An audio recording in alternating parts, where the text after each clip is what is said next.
Sending data offline. Sending data. That should not be offline. Streaming. There we go.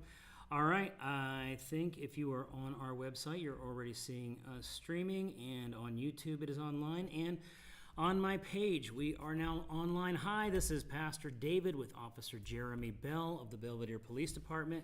I know you see me with an officer and you're like, Pastor David, what did you do? You're in trouble. What's going on? Well, my hands are currently free,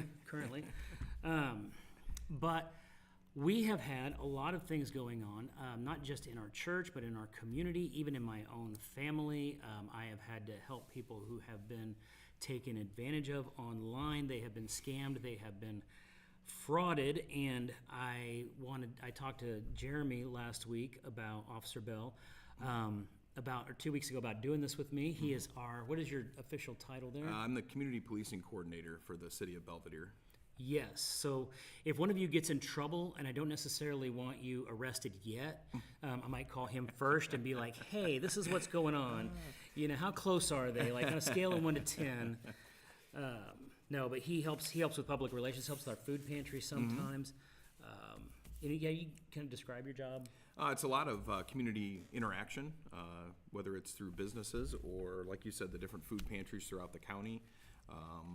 As well as parades and planning for large-scale events, that type of stuff. So it's kind of all-encompassing. Yeah, definitely the public-facing parts of the Belvidere Police Department is Correct. where, and he also has, I believe, access to the cool golf cart. I do. Yeah, Yes, I do. You have the keys to the Belvidere PD golf cart. I do. Which is a high responsibility, definitely. I lost our chat window, didn't I? Good job. All right. If you nope, it's right there. Okay. If you are online, we're doing this during lunchtime, so I was hoping some of you could join during lunch. If you can't join during lunch, obviously this is going to stay online because there are a lot of people who want to see this who maybe aren't going to be able to see it in the middle of a workday, but it'll stay up on our Facebook page and on the YouTube page, and we'll be able to reference it, send people to it. I can tell you that I in my life have been scammed. I'm old school. I was born in the 70s. We tell people when you're born, you say 19, and they're like, and there's some people in this room with us now. You can't. So Pastor Dola Gregory is with us off screen. Dola Gregory actually was the founder of Rock House Kids. She ministered in downtown Rockford. So I'm guessing you never saw a scam or anything fishy going on. Yeah, in that side of Rockford. 2 times I was thinking about this as we were preparing. 2 times I know I was scammed. One. There was an arcade game named Defender. Okay. So what year were you born? 1974. Okay, so you knew Defender then. That was one of the cool arcade games. There was a little gas station mini mart thing up the street from where I lived. Of course, back then, up the street could have been miles away. We would go miles on our bikes. Our parents had no idea.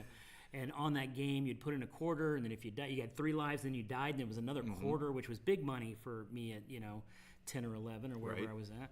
And one of the older kids told me, hey, if you let me play that game, I'll beat it for you on that quarter. And I was like, sweet. And he got on there and did worse than I did. Got killed in like 20 seconds and was off there, and I was out a quarter, and he just got on his bike and kept riding. And I was like, well, that was... I don't think he was telling me the truth about his ability at that game. I don't think he was. And then I actually got scammed once in the old school shell game when I was in the Navy, when I was in the military in San Diego, walking down to the trolley station on my own. Good times back then. There were a couple guys doing the shell game, which wasn't shells, it was cups, and there was a ball under the cup, and they would shuffle the cups, and you'd put your money down, and they'd shuffle the cups, and then they'd say, if you know where it is, you got your money plus their money. So if I put like $10 down, I got $20 back, right? And you're like, how can I beat this deal? I mean, all you can do is follow the little ball. What I didn't realize, and listen, they only scammed me out of $40 because that's all the money I had. And so once they'd taken all that, there was no reason for me to be there anymore. And it hurts your pride, man. Oh my gosh, it gets you. But what I did not know about that particular game is when they shuffle the things, you think, well, all I got to remember is where the ball is at. They have a guy in the crowd who's working with the guy with the balls, and you don't realize that. And what he does is once they shuffle, he taps you on the shoulder. Hey, man, did you see what ball it was? You know which one? You're sure about this. And what he wants to do is to pull your attention away, so when you look back down, you're no longer sure where that thing is, and 9 times out of 10, you're going to miss it. And if you do start winning, like anything like that, the minute you start making money, they're out of there. That's what we say. You look at the casinos and you understand they don't build big buildings by giving away money. Right. The house always wins. The house always wins. But you are always convinced it won't happen to me. Right. And nowadays, more than ever, we have it happening to a lot of people. So it's more online. It's more in a different way nowadays. Kind of explain some of the ways. Yeah, there's been major advancements in in the criminal side where a lot of this online scams now that we're starting to see, especially through whether it's phishing or spoofing through emails where it looks legitimate. So what does phishing mean? It's spelled with a PH, so like imagine, like phishing, but what they're doing is it's the same theory. They're sending out a mass of emails, and it'll look legitimate. It may look like it's from your bank, your cell phone provider, Amazon, any type of public corporation out there. They take and they copy their website to the to the T, so it looks exactly the same, and then you get emailed something that says, hey, you've got a package that should be delivered, but we need to verify your information or something like that. And they'll provide you with a link, or they'll provide you with a phone number, or both.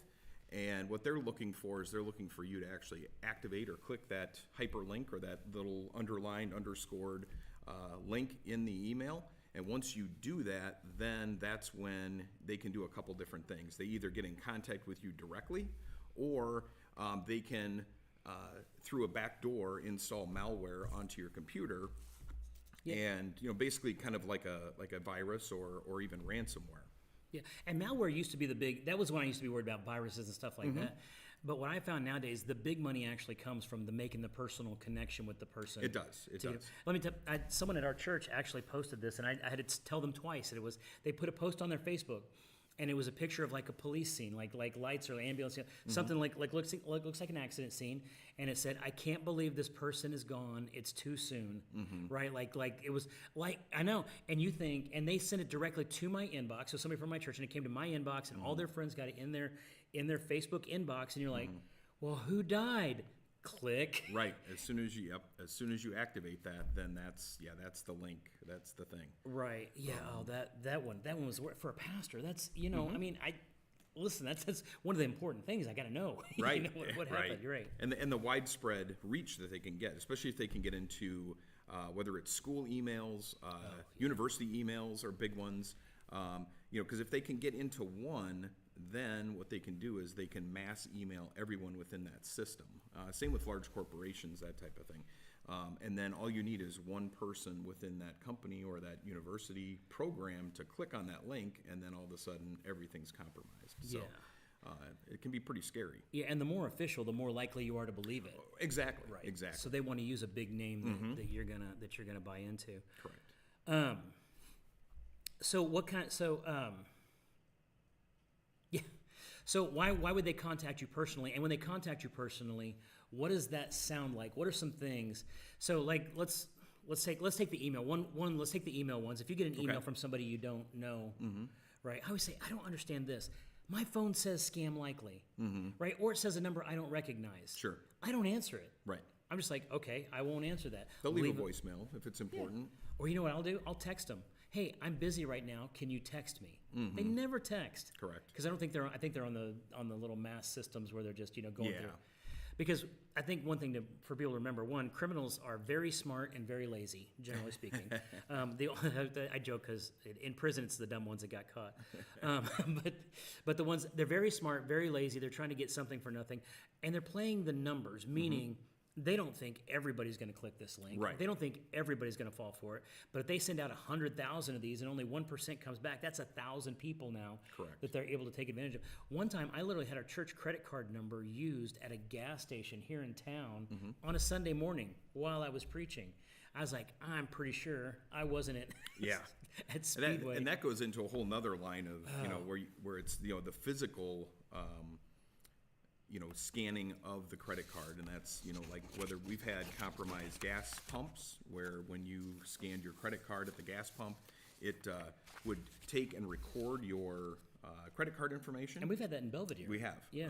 And then what would happen is, over the course of time, they come back at night or, at an off time when it's not busy, and they take that device off of the system, and it looks legitimate. It looks the same as your card reader in the gas at the gas pump. And they'll take that, and then they have that information, so then they could use your credit card if it was, used earlier. they could go ahead and use it again and they basically use it until the credit card gets turned off, which is usually pretty quick, but they still got those purchases in place. And how would you know if that had happened to you? Well, I mean, hopefully your credit card company would notice multiple transactions or large transactions all at once, and they would notify you. But sometimes people don't notice until they get their statement, at the end of the month, and they're like, "Oh, wait a minute, this stuff isn't, this isn't me."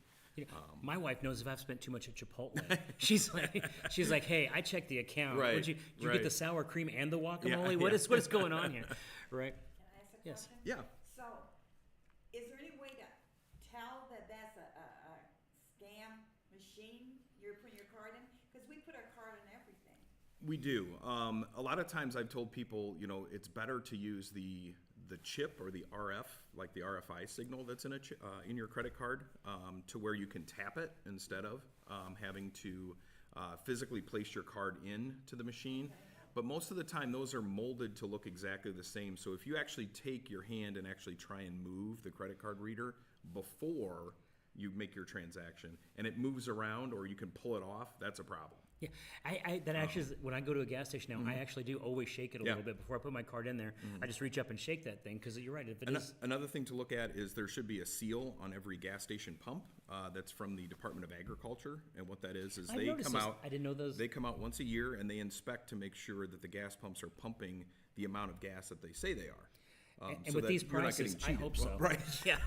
Right. My car gets 14 and a half miles a gallon. So yeah. So what does that look like? It looks like a strip, probably 4 or 5 inches long and maybe an inch tall, and it will say like Department of Agriculture, and it'll usually have like 2026 or whatever year. It'll be right on the seal, like on the edge of the front door where that pump would open, and that way you can tell that it's been closed and sealed. That's good enough. So is- if that is that is very good. broken, Yeah. that's a big problem That is good enough. because that should not be broken. Right. Now, what other kind of banking, financial payment, like the deal with your banking system itself, can people get? Like, I've definitely got the, like somebody, so it's funny because Officer Bill and I were talking the other day. Somebody I know and love got caught in a publisher clearinghouse. Like they said, they were publisher clearinghouse, and they'd won money. And then, like, if you'd won money, how come you're sending them more and more money, right? If Right. you've won it, let them. Okay, when I get my check, I'll let you know. When I cash that check, because a lot of times they will send you a check, to get you to respond with money. Yes. And then they will cancel that check. Right. Yeah.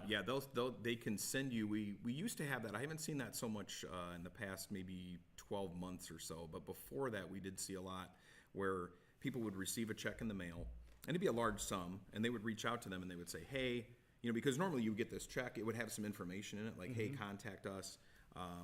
And so they would reach out and contact the originator of the check, and the person would tell them, "Hey, go ahead and deposit that, keep half for yourself, and then send us the other half back."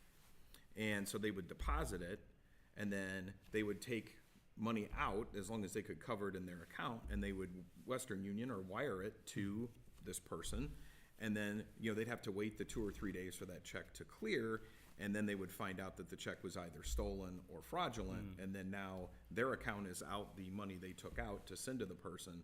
And really, once that money is wired, it's extremely difficult to get back. Yeah. And this all falls in the category of the person is pretending to be an official something that they actually aren't. They're misrepresenting who they're actually standing in for, because there's a couple of different ones. This is a little more impersonal. And I was going to finish the story that when you and I were talking, that you left the office and he had not been out of the office 15 minutes. I get a call on my phone and I never answer the scam like that. And I was like, you know what? I just had this conversation. I opened it up and it was someone saying I had won the Publishers Clearinghouse. And I said, you are not going to believe this. So I told the guy on the phone, I was like, you are not going to believe this. We were just talking about this scam. Right. And you know what he told me? I said something about, that, I'd known people got hurt by this, and I hope the Lord judges you for it. And he said, well, your bank account is about to be empty if you don't do what I say. And I said, you don't even know my middle name. And then he went silent. And I was like, click. Yeah. Because one thing, you don't want to engage with them. Right. That's as soon as he went silent, I knew, and this is because of an AI thing now, that if they get enough of your voice, they can imitate your voice to other people. They could. We haven't seen that so much yet. We see it a lot more with celebrities or Right. you know, people who have a lot of You're saying I'm not famous video enough to be ex- impersonated? maybe you, but you know, there's not enough. You know, if you have a lot of video and audio recordings out there, then that's where they could potentially pull that information from. We usually see it, like I said, in celebrities with, you know, it might be some type of romance push or things like that, where it's like they think that they're, you know, they think that some celebrity is, you know, half their age and really interested in them and they're lonely and, you know, they're sending them videos that are AI generated Right. that would appear, you know, to the, if you're just looking at it from the naked eye, it looks like it's legitimate. And then you start really thinking about it and it's like, wait a minute, that can't be right. Yeah, Jennifer Aniston is not interested in a 53-year-old man out here I'm comfortable with that at this Right. point in my life, right? But I'm lucky to be married to a woman who has access to my phone. You know, like, I've never handed my phone to my wife and been like, oh, you know, it's Right. like just but that is the other kind, right? The romance or the impersonating scams. Mm-hmm. They will impersonate someone who's interested in you romantically. They will say, you know, your child is in trouble. Oh, yeah. And you need to help them. A lot of times those are phone calls where, Right. and they prey on the older among us, you know, the 60 plus elderly people in our population. Which I've got at least 7 years before I become. So, And so they'll call. I'm past that. yeah, Okay. Pastor Dola is our representative of that group Okay. today. Of Yeah, that yeah, age group, And yes. so what they would do is they would call and they might claim to be a grandchild or you know, some other younger relative, and they say, you know, I've heard anything from, hey, I was in a bad car wreck and I need money for, you know, the hospital because I'm, yeah. you know, in this area where they're, you know, they don't take insurance, that type of thing. And it's always very urgent. Like it's something has to be done right now. And, you know, I had a person, and I'm not going to name any names or anything, but this elderly person believed that it was his grandson who had been imprisoned in Mexico. And he ended up sending them thousands upon thousands of dollars. And because first it was, hey, if you send us this amount, then he's going to be able to get out of jail. You know, so he sent that amount, and then they called back and said, oh, no, there needs to be another thing for another fee. And so that, you know, he sent more money, and it, you know, it compounds because once they get you, like, you know, if you want to call it on the hook, you know, then they can sit there and just they bleed you until you don't have any more. And the funny thing is if you've ever trained salespeople, like it's the same training for salespeople, right? They want to upsell you on this and this. You go to get your oil changed, they want you to change your Sure. filter, change your wipers, change this, and they'll do the same thing. You can actually, if you have good sales resistance, you got good scam Right. resistance. Right. But what salespeople and scam people prey on is your basic sense of trust. Like that you and I have, we live in what's called a high trust society, or we're supposed to, where, you know, I trust you. I you know, if I meet you on the street, I give you a certain amount of credibility, you know, and obviously wearing a uniform, or if you meet me in the church, you're going to assign certain things to me because of our position. Right. And that's what they try to use, right? If they can't use the romantic side of just finding you when you're just in a lonely, and this was, I need to stress this, just because you're in a lonely place and you fall for somebody saying the right words, I'm going to say this. I think every woman who's ever married a man felt a little scammed. Okay, and I say that because she married this guy, and we were doing our best, right? Like Right. we were putting the best out there. I know, I love my wife, and I know I'm pretty sure after 31 years she likes me. I don't know that she loves me. I think she likes me. I think she's okay with me. But I bet you she got me home, and she's like, well, this wasn't what was on this is what was on the invoice, right? So that's kind of the we're joking about it, but they play on that sense of you were just in a bad place, in a lonely place. You're looking for somebody, and they're saying the right things at the right time because Absolutely. Any guy or gal in under the right circumstances, you've had a bad day, you've had 16 things go wrong, and you have one person being nice to you, and it's like a cold cup of water in the desert. But then the next thing you know, if that relationship turns into, I need you to send me money, right? Yeah, and it's always going to be something where they need money, and Yes. you know, it's like, hey, I can't afford a plane ticket, so can you send me the money to buy the plane ticket? Right. So then, you know, unfortunately, people do. They'll send them, you know, $1,000 or whatever, and then there'll always be an excuse why, oh, I can't make it, you know, because this happened or that happened, and oh, I didn't get the insurance, so now I'm out that ticket, and then now Yeah. can you send me more?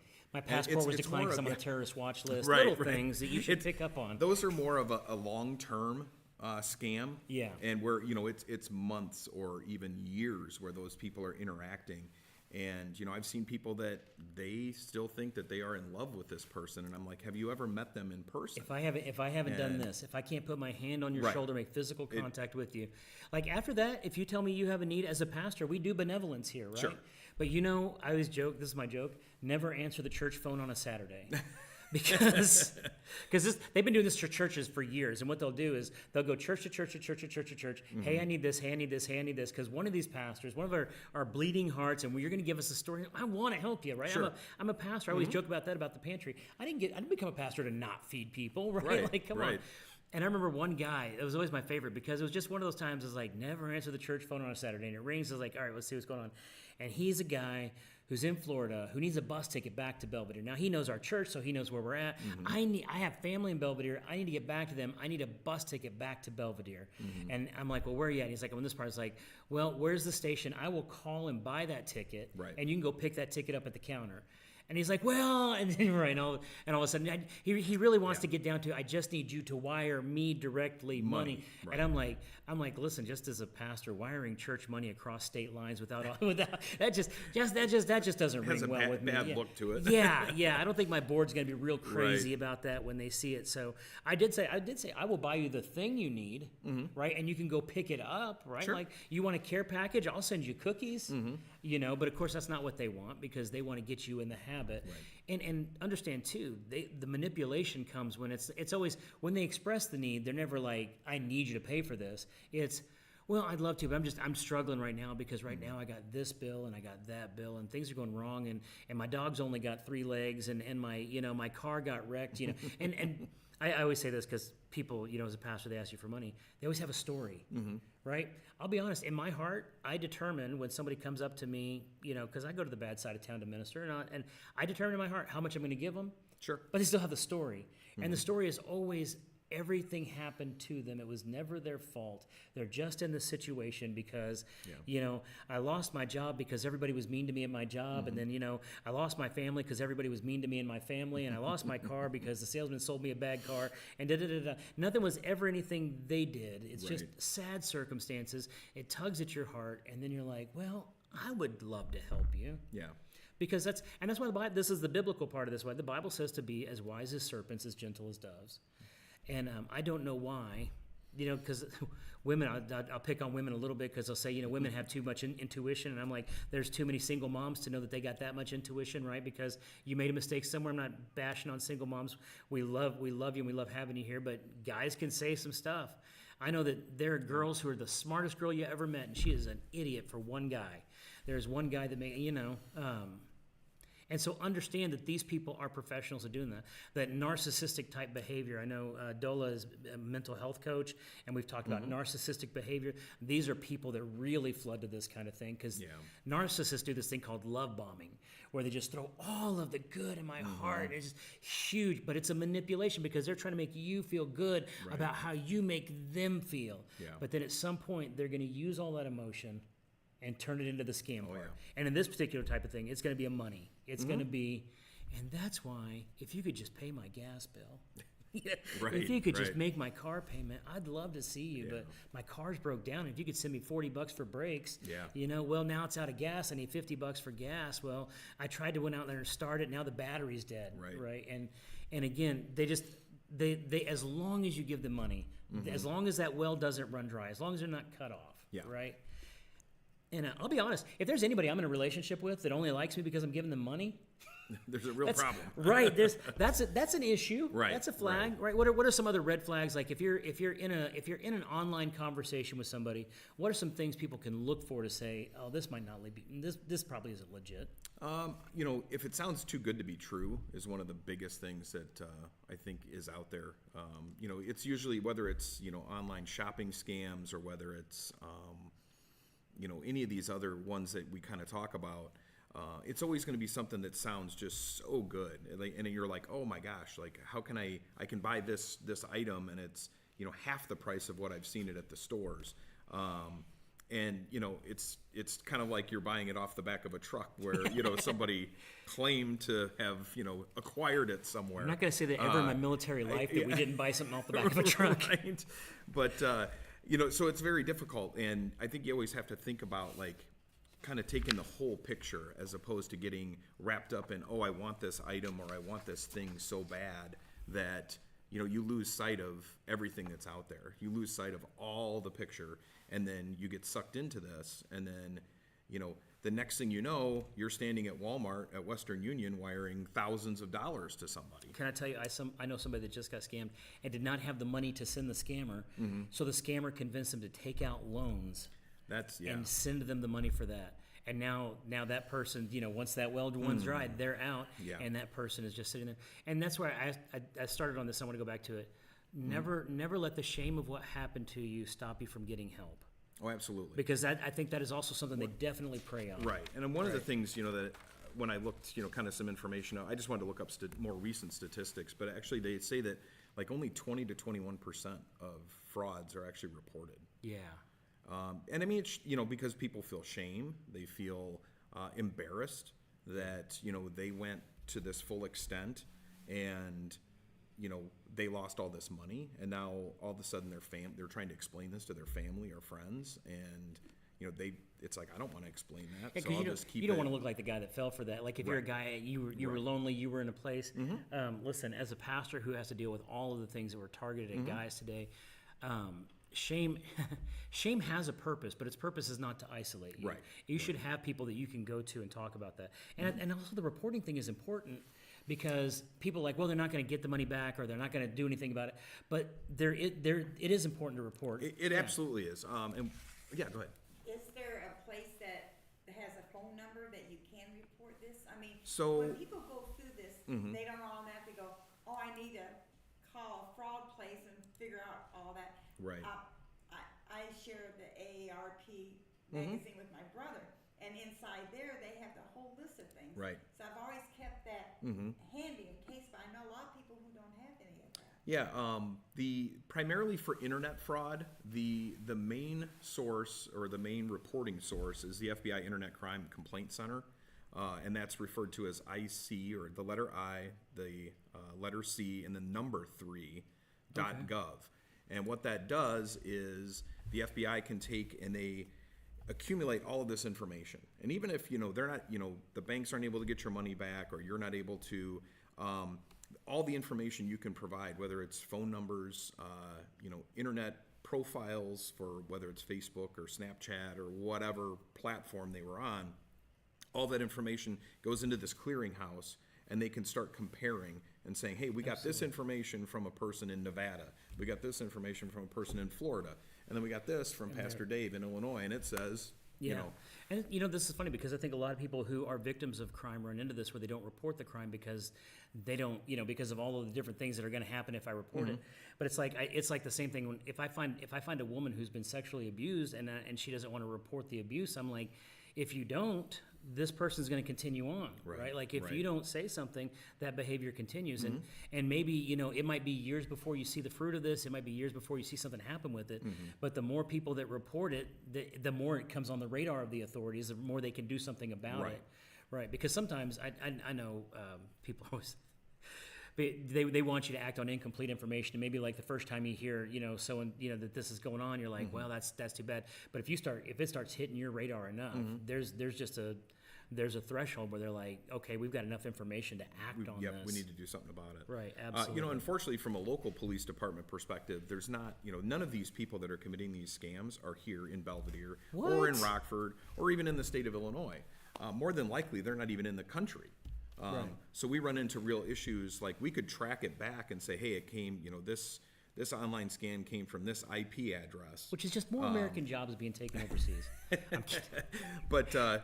But then, through however many VPUs or VPNs they ran through to get that information, to get their signal to you, it's extremely difficult to track that back. And so VPN, for those that don't know, it's a virtual private network, and people will use that basically to make it look like it's coming from something else. So one that actually happened to several pastors, this was, I don't know if you heard about this one, this was really interesting, and we immediately posted about it. Someone got a text from me, said it was from Pastor David. It said, hey, I'm in a prayer meeting with somebody, so don't call me, but I need a gift card for somebody. Can you write a gift card for this much and send it to me at this number? Right, and it wasn't my phone number, it was someone else's phone number. And several pastors, and I guess what they did is they went through Facebook or went through the social media and trolled that information, and then found out, by other people connected to you, right, they're sending that message out. And I said, listen, if I ask you for money, it's usually gonna be at the pulpit, not on your, like, I'm not calling, if I'm calling congregants and being like, hey, I mean, we're in trouble. Right. like, And I mean, that brings up a good point, because a lot of times these people they're not going to want you to just send them cash, because they can't, because they're in another country. and cash over the mail that's a whole different crime. Right. So what they want is they want you to send gift cards, and they're not even asking for the physical gift card. They're just asking for you to scratch off the back and read them the number, or send the number to them. Something, and that's, so then they've got whatever money was on that gift card. Yeah, something that gets past all the tariffs, all of that, right? And so we try and we speak to the employees at Walmart and other large retailers that sell, like, they have both a Western Union and they sell a lot of gift cards. And it's like, hey, if you have people coming in there and they're trying to buy thousands of dollars worth of gift cards, and it's not Christmas time. Where it's like, hey, that's what it's a grandma who that's what she's going to give the grandkids or whatever. That makes a little more sense. But it doesn't hurt to be a little inquisitive, to just kind of ask, and you're trying to make sure that person isn't getting scammed. Yeah. And we always want people to have their own free will, and if you want to go out and buy gift cards for whatever, that's fine. But we don't want you to send it to halfway across the world where it's supporting who knows what. Whether it's human trafficking or drug dealing or terrorists or whatever. And again, if you haven't physically touched them, they are still a random stranger on the internet. Correct. If you haven't broken bread with them, if you have not passed the salt, if you have not had a moment where you're actually with them, they're still a random stranger. As somebody I love very dearly was in trouble, and so I was personally sending some to help them. And I went to the bank to wire some money to them because that's where they were at. Okay. They were close enough that this was a thing. And the bank had this whole checklist of things. And I was like, if you had asked this person any of those questions, the reason I say that is because if you go to the bank and you start to do this and the bank person starts asking you these questions, don't just blow by those, right? Like, listen to what they're asking you. They're asking you for a reason. They're trying to help you and trying to protect you. Listen closely when they're asking their questions, because they're asking, are you buying this money? Are you sending this money to somebody that you have never actually met, right? Are you sending it? And they have all of the different scams, because sometimes they'll present it like a bill that you owe, a tax money that you owe. Yeah, I mean, that goes back to like your impersonation stuff. We've had impersonations from, especially around tax time, you get the people calling, claiming they're from the IRS. But also you get, people claiming to be from a sheriff's department or a police department. And it'll look legitimate, and they'll say, hey, if you don't take care of this and pay this fine, then you're going to go to jail. Kind of a funny story. I actually got a phone call like that once. And so he said, hey, if you, don't pay X amount of dollars for this fine, then I'm going to have the sheriff come arrest you. Wow. And I said, that's funny because I'm standing in the sheriff's office. Would you like to talk to him? And then he hung up. Yeah, that's it. So, but it was funny. And, I'm like, you want to send him over? Fine. I'm right here. I'm, hello. Yeah, that'd be a great thing too for somebody who feels like they're on the phone with somebody like that. Just say, hey, my so-and-so's a police officer. Can they call you back and run this by you and see if it's a symptom of narcissistic behavior too? Narcissists always want to isolate a person. Oh, absolutely. Because if you can isolate them, you can manipulate them. Right. So there's always going to be, it's like with any kind of thing like that where, hey, don't tell anybody else or don't let anybody else know. They're going to try and keep you away from anyone else that can help, especially other family members. You don't need to tell your kids. You don't need to tell your husband. You don't need to tell your wife. You don't tell, right? They want to keep you locked in. I want to tell more stories, but there's so many stories we could tell with all of that. But keep in mind that isolation is never your friend there. Bring somebody else in. Hey, can I have so-and-so call you back? Have a second set of eyes or ears. But this is the thing, especially when it comes to the romance ones, listen to the person. there's nobody dumber than somebody who thinks they're in love early on, right? Yeah. Like people lose their minds for at least 3 to 6 months when you meet somebody and you decide you love them, right? Like then you go crazy. That's how guys trick you into getting married. It worked for me. Listen, God has a plan for that part of it. But you know what? If my whole family would have said, no, she's crazy, run, I need to consider that. Yeah. If the people around you, if you tell them the situation and they're like, man, that doesn't sound legit. I have people all the time. This is my boyfriend. This is my girlfriend. They live in X country. They're serving in the military somewhere. And you look, and it's just a rock star model in that picture. And then you look at them, and I'm like, listen, you're pretty. Okay, you're a beautiful person on the inside. Right. But this is, like this person is a stock photo. People aren't that beautiful in real life. Like, Right. You just see something like oh, that's not. Come on. And we see a lot of that, especially with Facebook and with the different media or the social media platforms. And it's not only more, let's just say, more older people that maybe are alone or have divorced or are widows, and they're looking for that relationship. But we've also seen it in your younger even Right. even teenagers that are on TikTok or with these other different platforms, that they get in contact with somebody who claims to be of the opposite sex or whatever, and something that they're interested in, and then they go ahead and strike up conversations, and the next thing you know, they're asking for you to send them pictures that are explicit. Gosh. And so then you fall for it, you send them explicit photos, and then they turn around and blackmail you and say, hey, I have all your friends, I'm gonna send this to everyone you know. I have had 2 people over the age of 70 who've fallen for that. Really? And had those kind of pictures of themselves out there, and they're advanced in age, and then the person says, if you don't do this, this is what I'm gonna do. Right. The thing is with the younger generation too, though, they have more technical skills, but they don't have as advanced social skills a lot of Right, time. right. For them, it's easier to talk to somebody online than it is face to face. It's Right. easier to text Right. than it is to have those conversations. So they're much more open to having those relationships online. But again, until you've come into contact with that person, especially nowadays, we're going to come into this place where people can fake voices, can fake faces. Yeah. There was a guy in Japan who was running an Instagram account as a young girl traveling in Japan or whatever, and then one day the filter wasn't working on his camera, and it got exposed that he was just a middle-aged guy running a thing over his face, and you thought it was some like young influencer. Oh, I Right. love this soda, kind Right. of stuff. Because we're getting to that place, right, where unless the computer glitches, you're going to think Yeah. it's somebody that you're not. And if there's anything, the internet's not real. It's not a real place. This is a real place, Right. and you have to draw lines with just like think of the internet as like a gas station bathroom, right? Like you don't know who's been there. You don't know Right. what you need to touch. You better Yeah. wash your hands, right? Like you don't want to contact anything. Just understand that that's Right. the kind of place, and that there are people, because we live in a society where I want to trust you. I Right. want to believe Right. you. And that's what they prey on, is that you want to believe them, right? Absolutely. In the biblical terms, we call it discernment. Don't turn off your discernment, right? 2 things. 1, don't turn off your discernment. I noticed this a lot of times. Women are very smart, and yet sometimes they will convince themselves by just red flag, nah, red flag, nah, red flag, nah, and eventually you're making a scarf with all the red flags you're Yeah. getting, from the situation.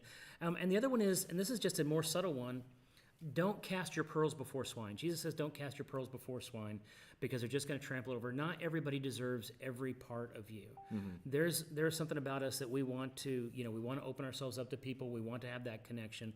Not everybody deserves that. If you're talking to someone online and they're being demanding of you, it's okay for you to say, before this goes any further, I want a real meeting. I want a real contact. I want to know that you really are who you say you are.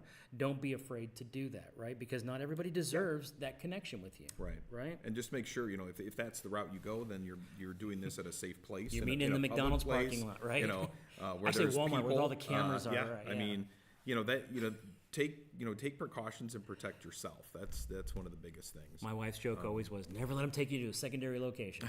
Right? Right? Because it's a crazy world. Stay safe. Bring other people into your life. Have people you can trust in these conversations. Talk to the police about these kind of things. Report it if it happens to you. Let somebody know.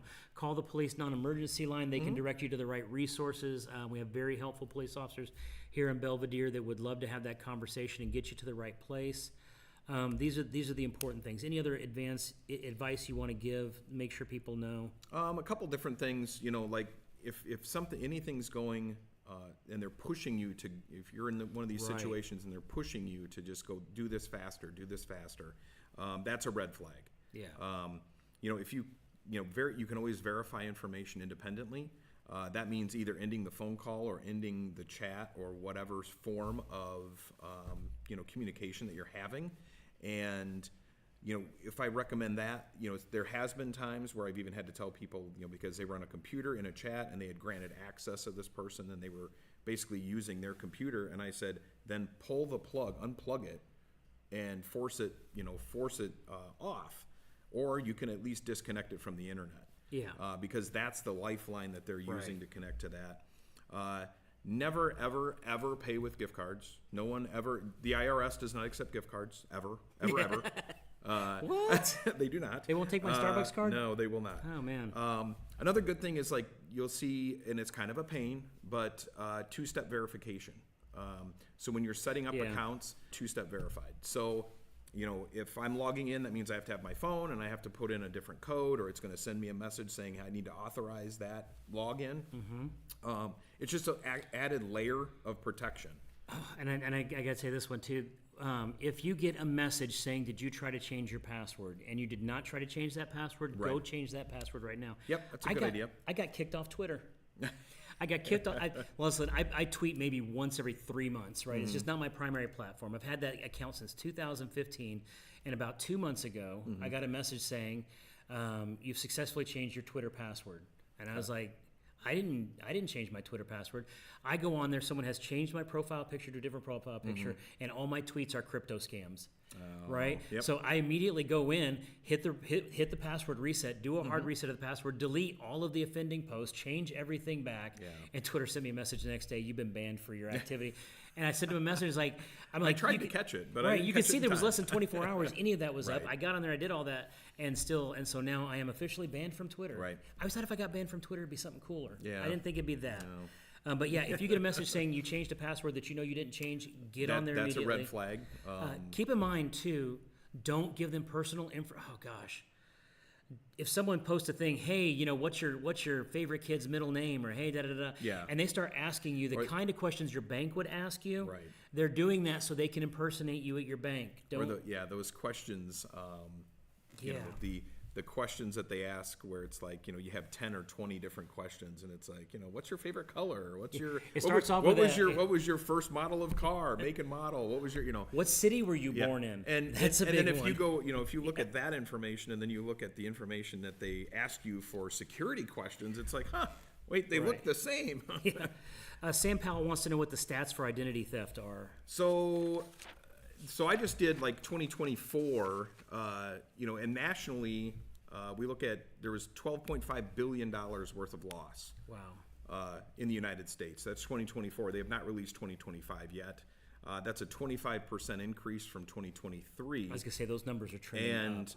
exactly. And then when we look at only 20 to 21% of those being reported, then you really start to extrapolate a gigantic number. I did also look just for the city of Belvidere in the past 12 months. So that's from today, looking back, 12 months, we had 116 reported incidents of fraud.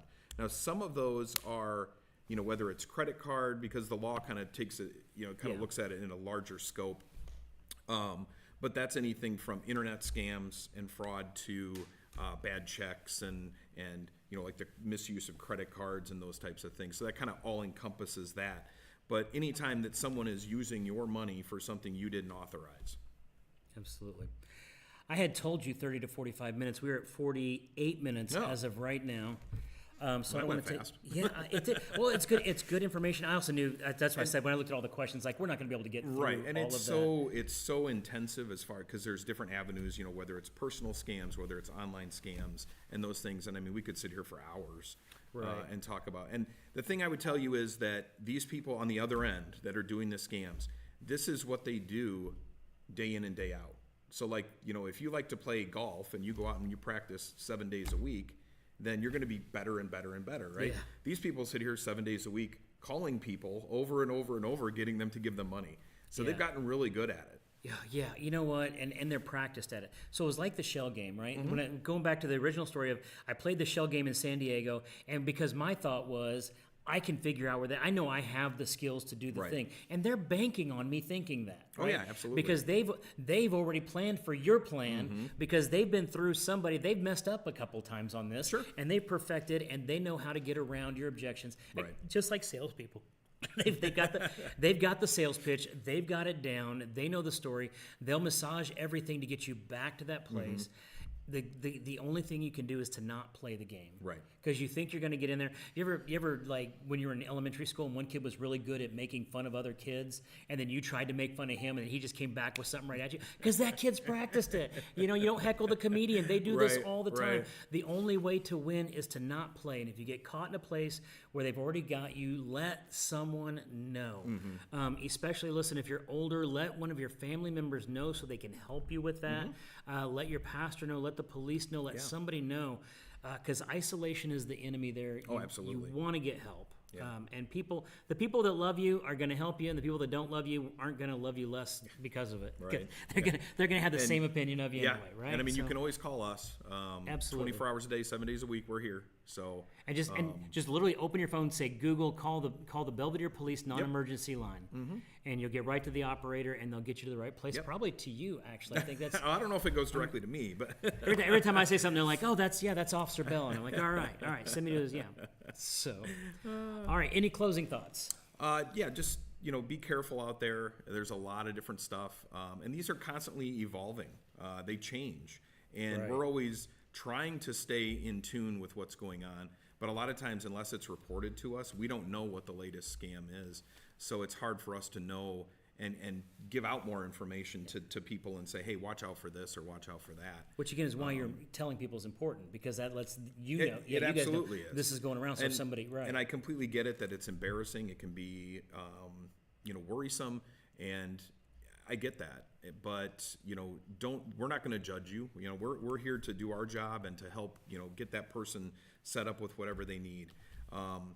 Lastly, I think if it was me, a credit card, using a credit card versus a debit card is a better idea. And the only reason I say that is because credit cards, they're going to reimburse or make sure that that fraud is taken care of quicker than your bank will.